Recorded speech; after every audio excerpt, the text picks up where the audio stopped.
Admiral Keth Var's 4 eyes blinked in rapid succession as he read the intelligence report for the 3rd time. His scaled hands trembled slightly, causing the holographic display to flicker. The bridge of the massive Zephyrian dreadnought fell silent as crew members noticed their commander's unusual behavior. "Sir, are you well?" asked his second-in-command, Commander Ilex. Kethvar's throat sacs inflated with stress. "These reports, they cannot be accurate. Surely our intelligence network has made an error." The commander moved closer, his curiosity piqued. "What troubles you, Admiral?" "The humans," Kethvar whispered, his voice carrying across the bridge despite his attempt at discretion. "They're special forces, what they call operators. The things described in these files defy logic." Ilix's mandibles clicked in confusion. "Surely you exaggerate, sir. Humans are a young species. They have only been in space for less than 2 centuries. What could possibly concern the mighty Zephyrian Empire?" Kethvar gestured to the holographic display, which now showed footage captured from various battlefields across the galaxy. "Watch this recording from the Proxima incident." The display showed a desolate planet surface where Zephyrian forces had been conducting a routine occupation. The footage was grainy, taken from a surveillance drone, but clear enough to see what happened next. A single human figure emerged from what appeared to be empty terrain. The being wore matte black armor that seemed to absorb light itself. "One human," Ilix observed dismissively, "against an entire patrol squad of our finest warriors." They watched as the human moved with impossible speed and precision. In less than 30 seconds, 12 Zephyrian soldiers lay unconscious or disabled. The human hadn't even drawn a weapon.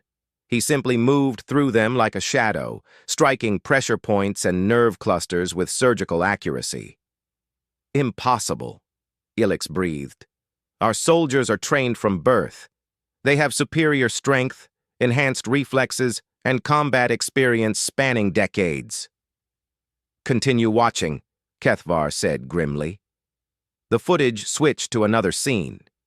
This time, a full company of Zephyrian shock troops had cornered a small group of human special forces in what appeared to be an abandoned space station. The humans were outnumbered 50 to 1. Any rational military mind would expect surrender or a heroic but futile last stand. Instead, the humans disappeared. Not metaphorically, they literally vanished from thermal imaging, electromagnetic detection, and even psychic scanning. For 17 minutes, the Zephyrian troops searched empty corridors while their numbers steadily dwindled. Soldiers simply stopped responding to communications. When backup arrived, they found the entire company unconscious, their weapons confiscated, and a message written on the wall in perfect Zephyrian script. "We could have killed you all. Remember this mercy." Ilix's scales had turned a pale blue, indicating deep unease. "How is this possible? Our technology is centuries ahead of theirs." "That's what I thought," Kethvar replied. "But look at this intelligence briefing from our spies on Earth." A new display materialized, showing detailed reports about human military training programs. The information was gathered over months by Zephyrian infiltrators who had observed human special forces training facilities from afar. "Their selection process eliminates 98% of candidates," Kethvar read aloud. "Those who remain undergo training that would kill most species. They run hundreds of kilometers while carrying equipment weighing more than their body weight. They stay awake for weeks at a time while completing complex missions. They learn to survive in environments that would be lethal to us." The display showed images of humans training in sub-zero temperatures, wearing minimal clothing, swimming through ice-covered waters, and navigating obstacle courses that looked more like torture devices than training equipment. "But Admiral," Ilix protested, "surely this is just physical conditioning. We have superior technology, superior firepower, superior numbers." Kethvar's laugh was bitter. That's what the Krillian Empire thought. They sent an entire battle fleet to subjugate a human colony. 3 days later, the fleet was found drifting in space, completely intact but with every crew member unconscious. The humans had somehow infiltrated every ship simultaneously, disabled the crews without damaging a single system, and left another message. "We are not your enemies unless you make us your enemies." The bridge crew had gathered closer, listening to this exchange with growing alarm. Zephyrians prided themselves on being the galaxy's premier military force. They had conquered 17 star systems and established dominance through superior tactics and technology. The idea that a young species could outmaneuver them was almost incomprehensible. "Show them the asteroid belt incident," suggested Lieutenant Zexra, the intelligence officer. Kethvar nodded and brought up another file. 6 months ago, a human mining operation in their home system detected our surveillance probe. Instead of simply destroying it or ignoring it, they sent a message. The communication played through the bridge speakers. A calm, professional human voice spoke in perfect Zephyrian. "We know you're watching. We know you're evaluating us as a potential threat or target. We want you to understand something important. We don't seek conflict, but we're prepared for it. If you'd like to arrange a diplomatic meeting, we're open to discussion. If you prefer to test our defenses, we'll accommodate that too. The choice is yours." "Arrogant," Elix muttered. "That's what Admiral Threxon thought," Kethvar continued. "He decided to test their defenses with a small strike force, 12 of our newest stealth fighters, equipped with the latest cloaking technology and quantum weapons." The display showed the tactical recording of the engagement. The human asteroid mining facility appeared completely defenseless. No visible weapons, no shields, no defensive platforms. The Zephyrian fighters approached with confidence, preparing to demonstrate their superiority with a quick surgical strike. The attack lasted exactly 47 seconds. The humans had somehow detected the cloaked ships while they were still 3 light minutes away. What followed wasn't a battle, but a demonstration. The human facility deployed weapons that the Zephyrian computers couldn't even classify. Energy beams that somehow passed through shields as if they didn't exist. Projectiles that changed direction in mid-flight to pursue evading targets.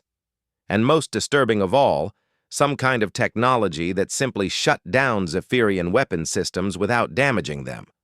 All 12 fighters were captured intact, their pilots unharmed but thoroughly humiliated. "The humans returned our pilots 3 days later," Kethvar said quietly, "along with a detailed analysis of every weakness in our fighter design and a polite suggestion for improvements." The bridge fell silent except for the soft humming of the ship's systems. Finally, Commander Elix spoke.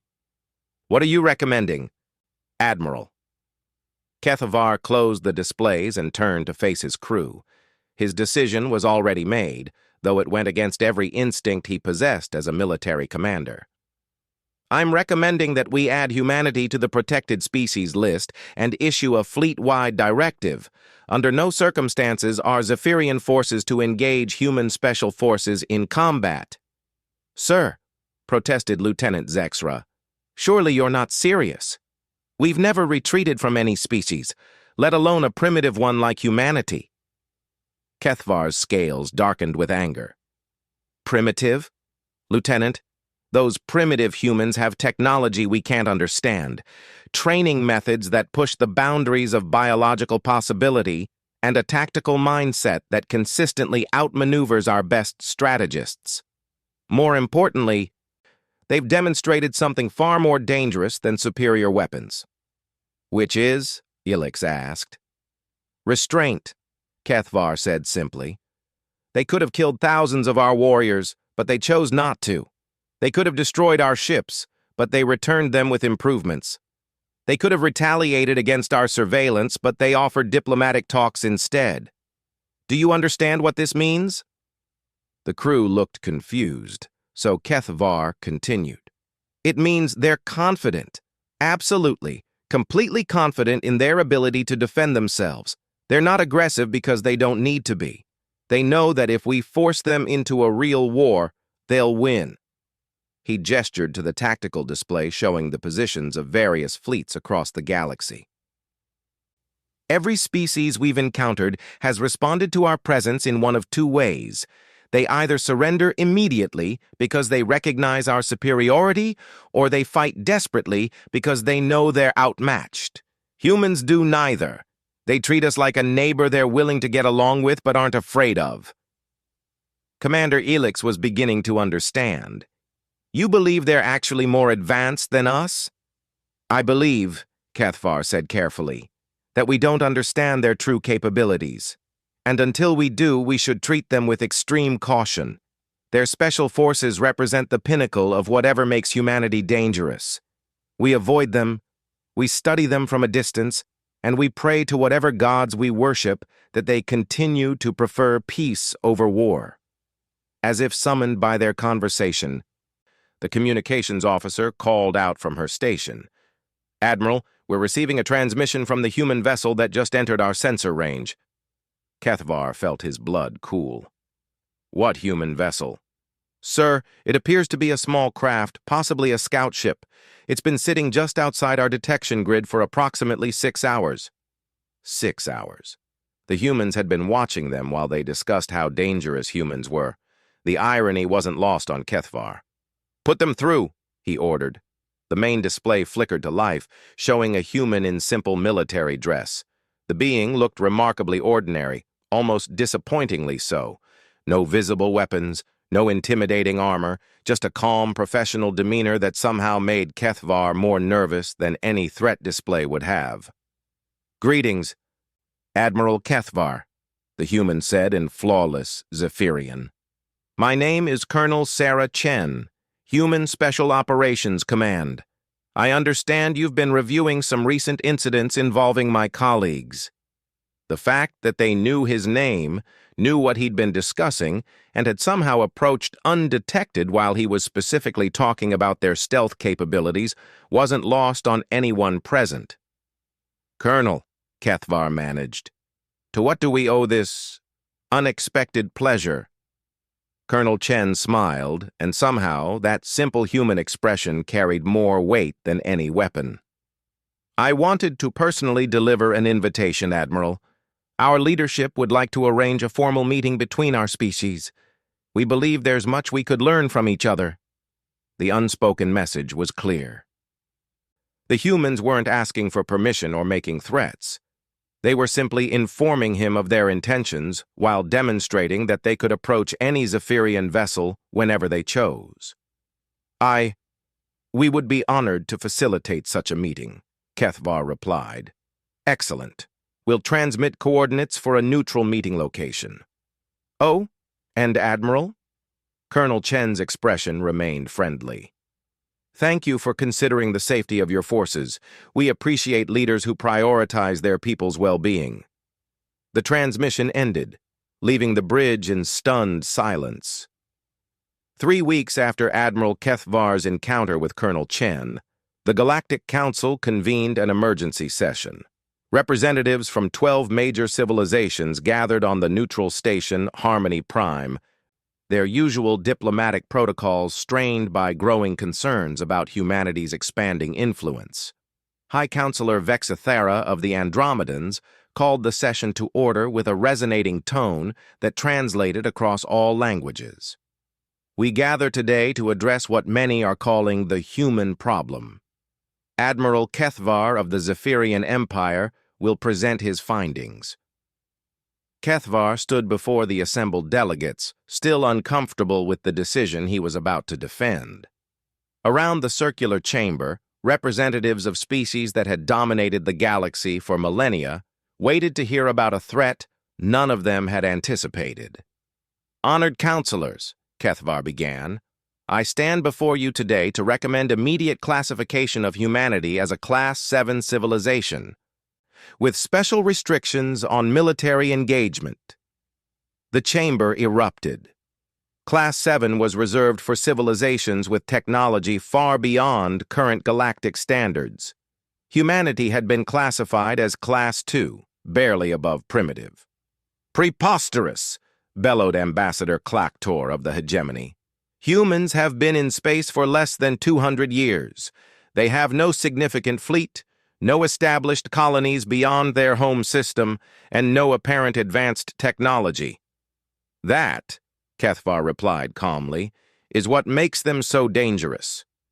He activated the chamber's central holographic display, showing recent intelligence gathered by multiple civilizations.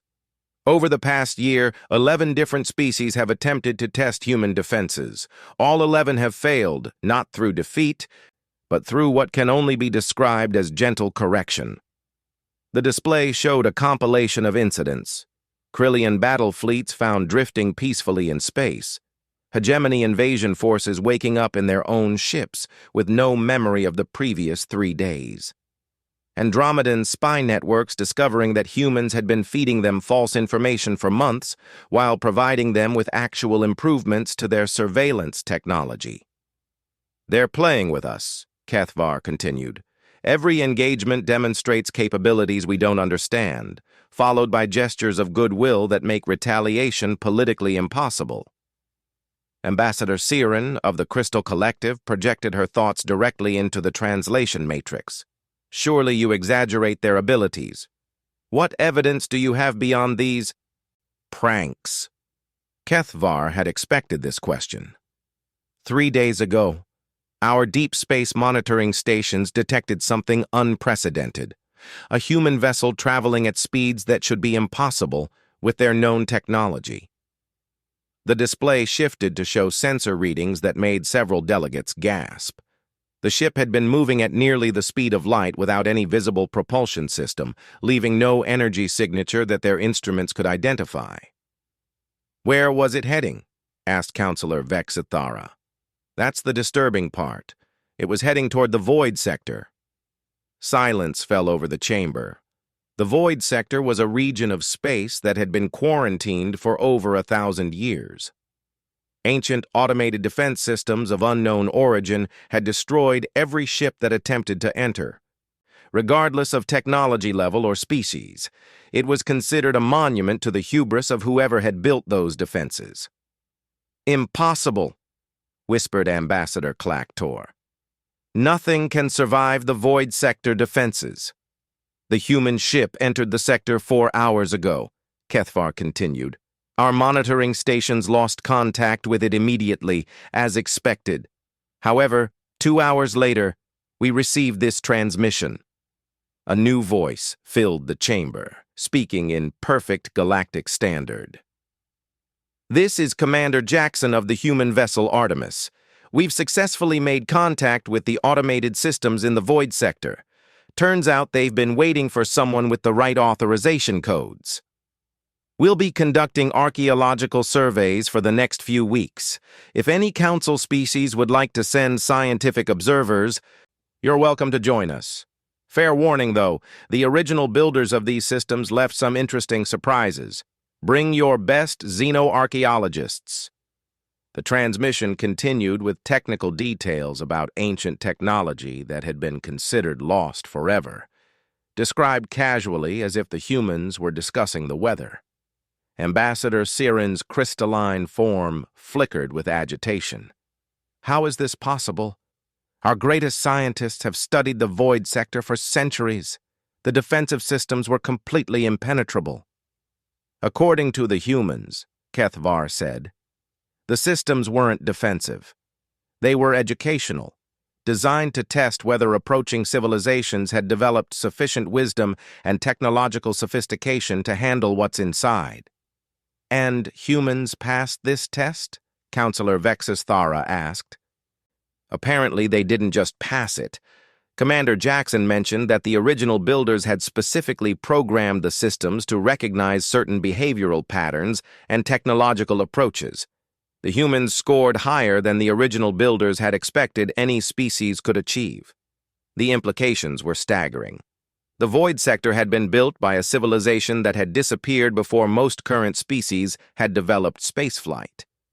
If humans could not only survive but excel at tests designed by such an advanced race, what did that say about human potential?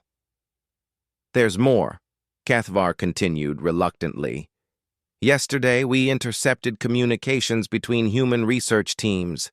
They're not just exploring the void sector. They're reverse engineering the technology they found there and improving it. Ambassador Clactor's warrior pride finally snapped. Enough speculation.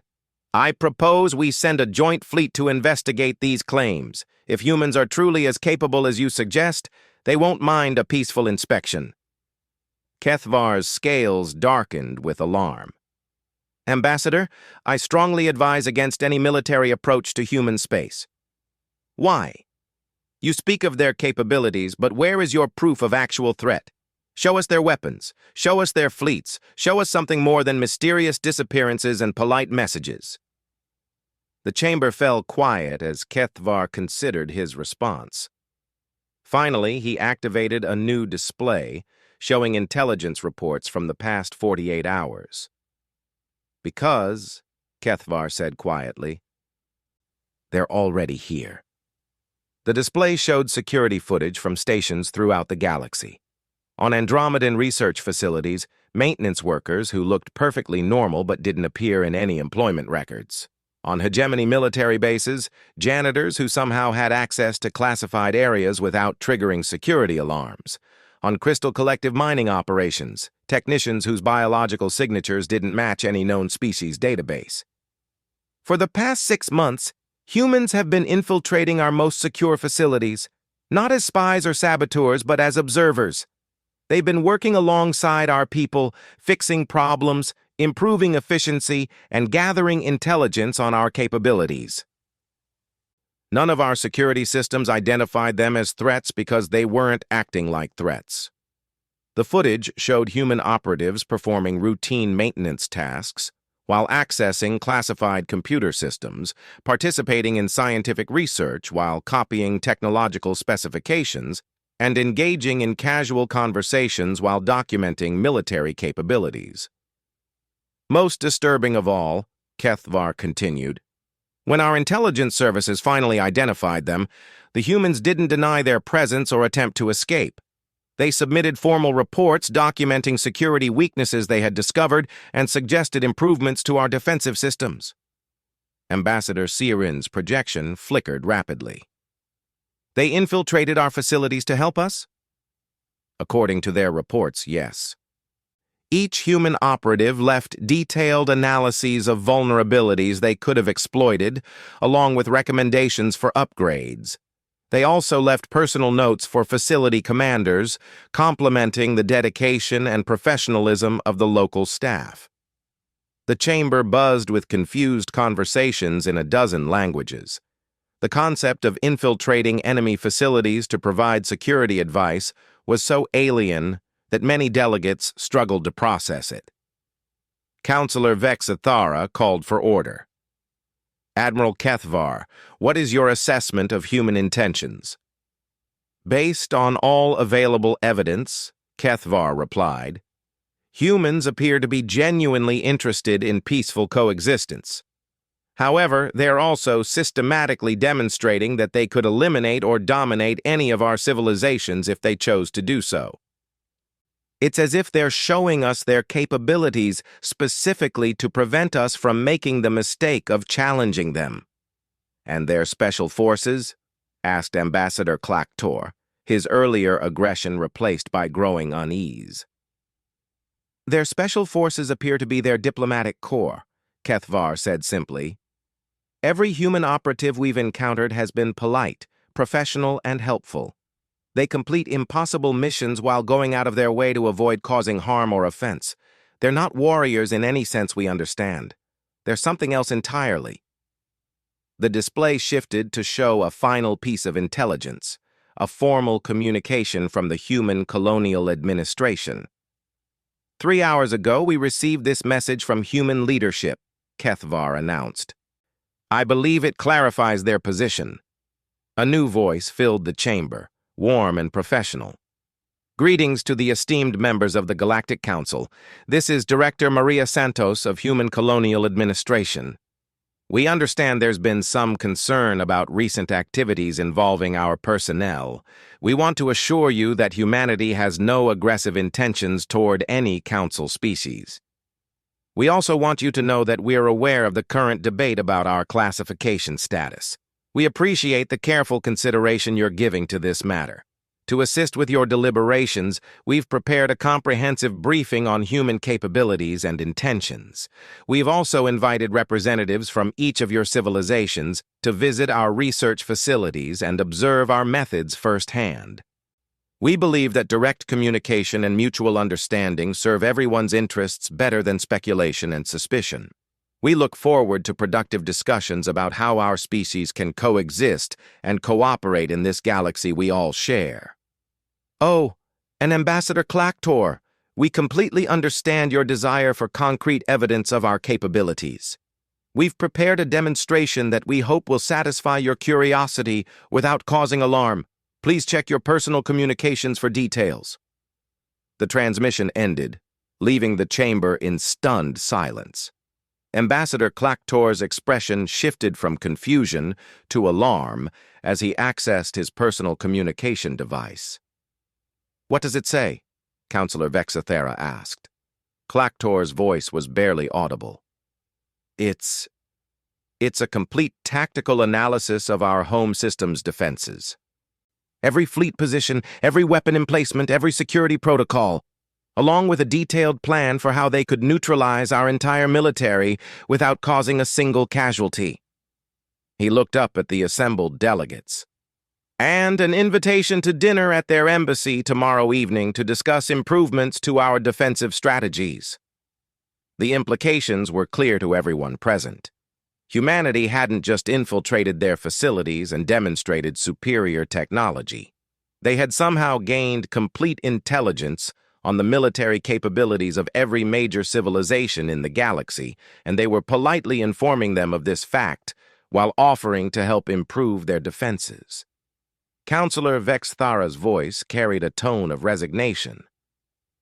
"All in favor of classifying humanity as Class 7 with immediate restriction on military engagement?" The vote was unanimous.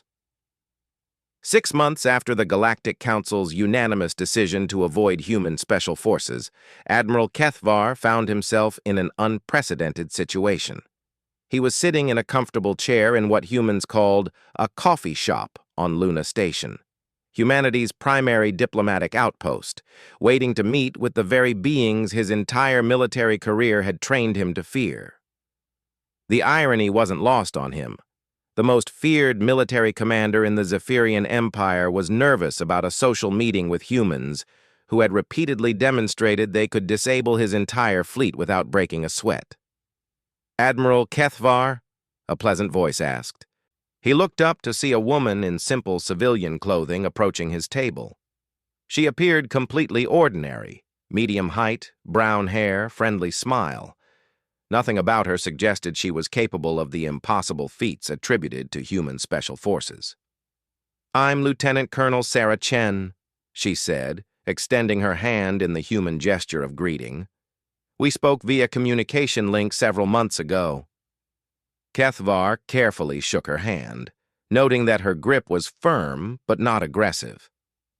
"Colonel Chen, I must admit, you're not what I expected." She laughed, a sound that somehow put him at ease despite his nervousness. "I get that a lot. Mind if I sit? I brought someone I'd like you to meet." A second human approached, a tall man with graying hair and laugh lines around his eyes. Like Colonel Chen, he wore simple civilian clothes and projected an aura of calm competence. "Admiral, this is General Marcus Webb, Overall Commander of Human Special Operations," Chen said as the man sat down. Kethvar felt his throat sacs inflate with surprise. The most senior human Special Forces officer looked like someone's grandfather. "General Webb, it's an honor." "Please just call me Marcus," the general said with a warm smile. "I understand you've been trying to figure out what makes us tick. Sarah thought it might be helpful if we just talked directly." A server approached, another unremarkable-looking human, and took their drink orders with casual efficiency. Kethvar found himself wondering if the server was also a Special Forces operative. With humans, it was impossible to tell. "Admiral," General Webb began, "I want to address the elephant in the room. You're scared of us." The directness was startling. Kethvar had expected diplomatic pleasantries and careful maneuvering. Yes. Your capabilities appear to far exceed our understanding." "And that's exactly the problem," Colonel Chen interjected.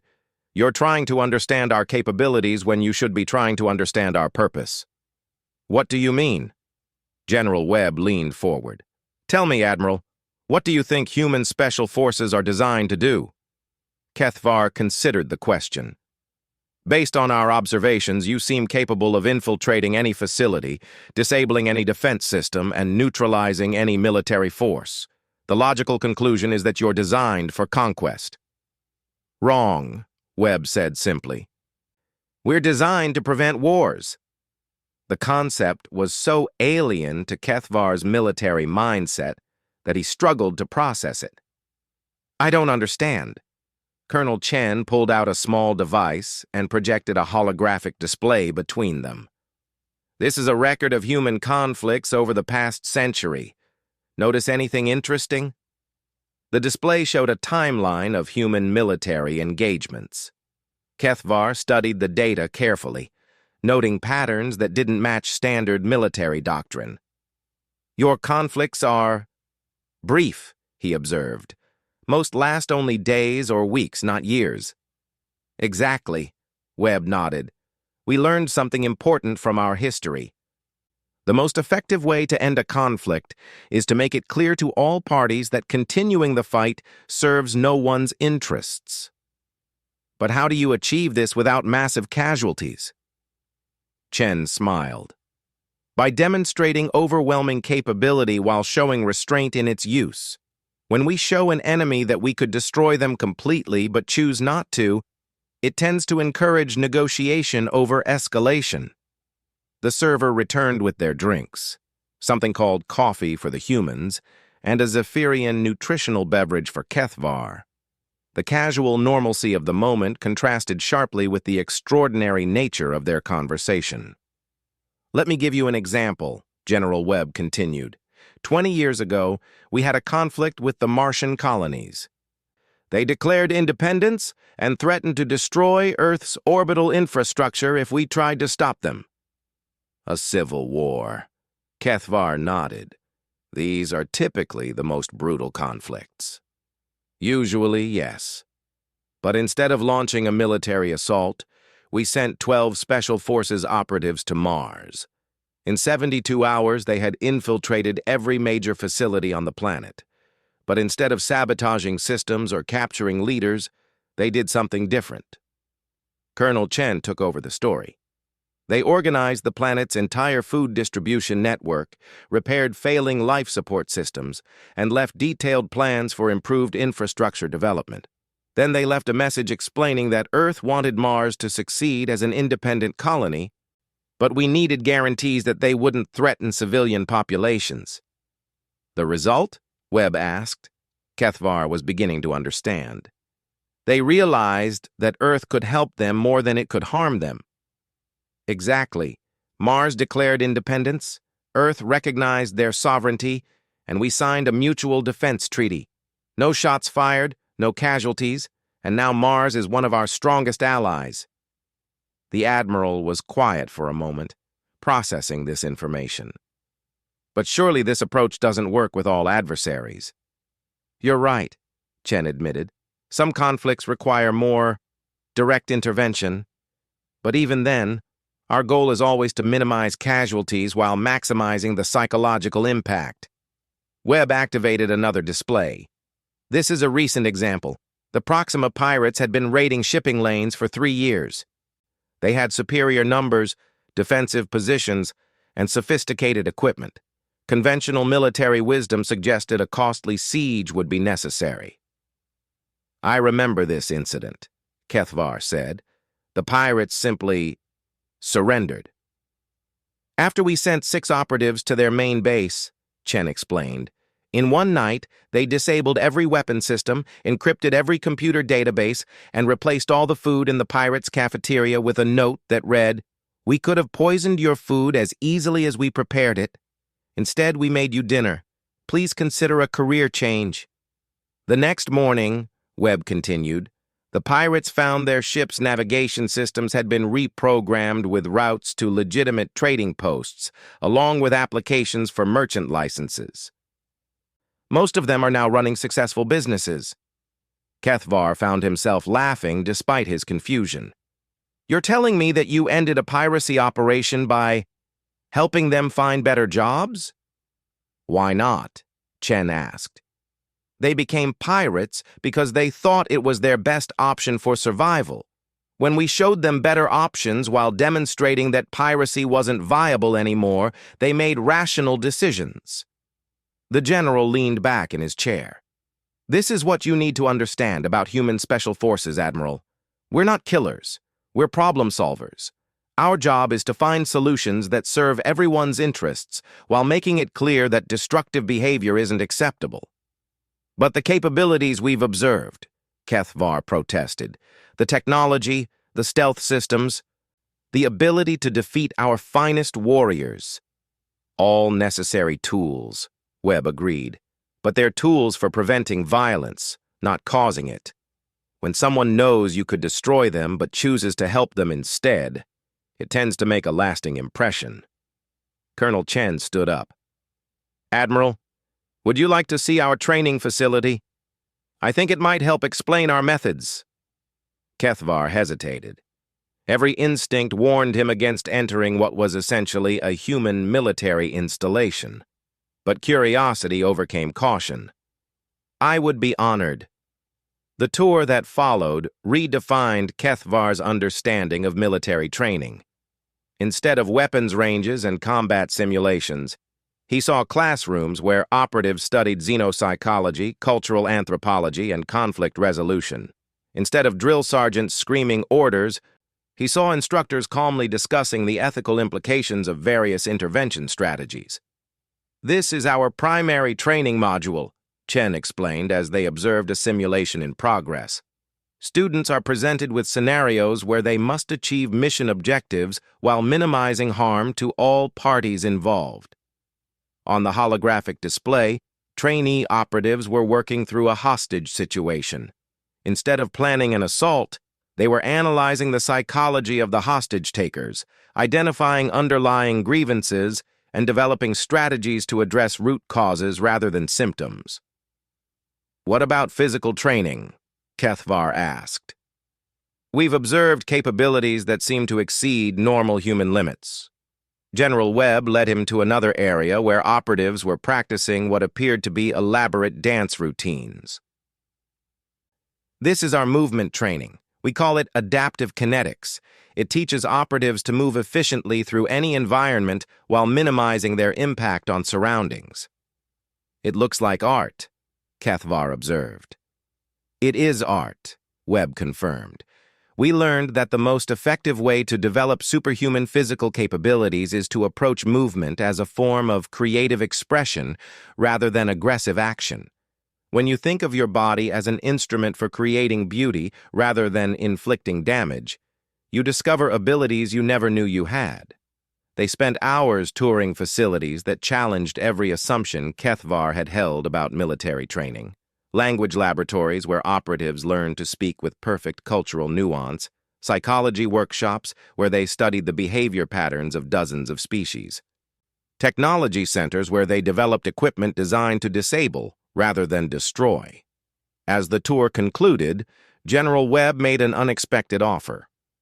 "Admiral, we'd like to invite the Zephyrian Empire to participate in our training programs." Kethvar was stunned. "You want to teach us your methods?" "We want to teach anyone who's interested," Colonel Chen clarified. "The more civilizations that understand our approach, the safer the galaxy becomes for everyone." "But surely you're concerned about revealing your secrets." Webb smiled. "Admiral, our greatest secret is that we don't have any secrets. Our methods work because they're based on understanding, cooperation, and mutual benefit." You can't weaponize those concepts because they only function when they're applied with genuine good intentions. As they walked back toward the station's main area, Kethvar reflected on everything he had learned. I have one final question, General. Why are you doing this? Why reveal your methods? Why offer to train potential adversaries? Because, Webb said simply, the universe is a dangerous place, Admiral. There are threats out there that dwarf any conflicts between our civilizations. We've seen evidence of ancient technologies, hostile automated systems, and cosmic phenomena that could threaten all life in the galaxy.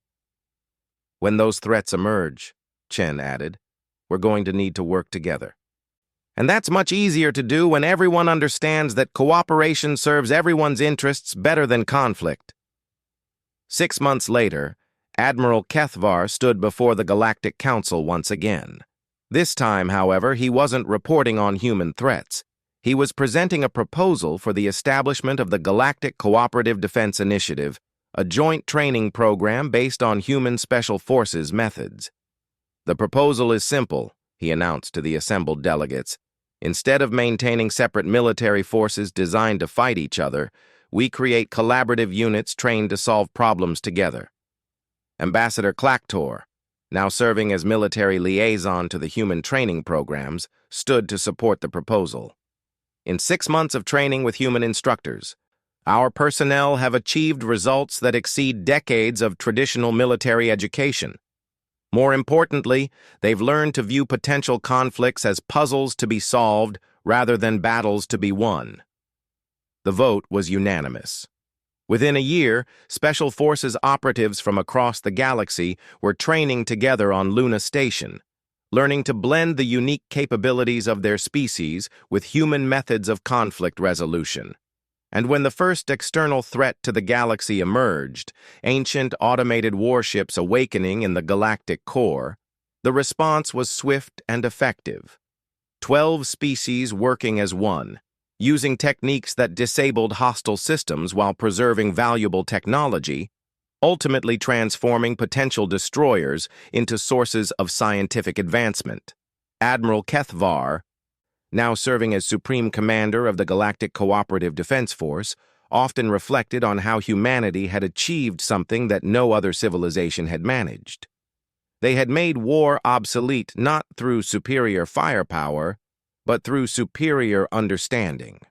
The standing order he had issued months earlier remained in effect throughout the galaxy, though its meaning had evolved.